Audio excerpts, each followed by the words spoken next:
Pemirsa, demonstrasi sejumlah aliansi masyarakat di depan gedung DPR RI Jakarta pada Senin 25 Agustus berujung ricuh. Massa pendemo bentrok dengan aparat keamanan. Massa yang hendak bergerak dari depan gedung DPR RI ke belakang gedung dipukul mundur oleh aparat menggunakan water cannon.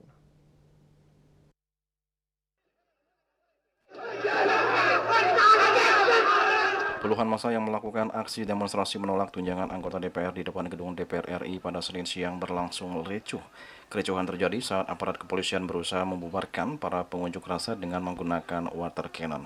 Polisi memukul mundur aksi demo yang dinilai mulai tidak kondusif. Aparat kepolisian yang sudah siaga dengan mobil anti huru-hara di sisi Jalan Gatot Subroto arah Selipi segera maju untuk membubarkan massa. Polisi merangsek masuk ke tengah kerumunan demonstrasi yang sebagian besar adalah anak-anak sekolah. Anak-anak sekolah yang melakukan pelemparan botol air mineral ke arah petugas terus dipukul mundur. Polisi juga menyemprotkan air ke arah kerumunan massa, baik yang berada di depan gedung DPR RI maupun di jalur busway.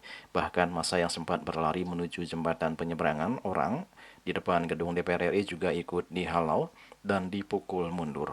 Mereka diperintahkan untuk menjauh dari kawasan gedung DPR RI. Akibat dari kericuhan ini terlihat beton pembatas jalur Transjakarta rusak. Polisi terus memberikan imbauan kepada pendemo lewat pengeras suara. Terlihat juga polisi melepaskan tembakan gas air mata. Sebanyak 1.250 personel gabungan dari Polri dibantu TNI dan pemerintah Provinsi Jakarta dikerahkan untuk menjaga keamanan aksi unjuk rasa atau demo di sekitar gedung DPR MPR.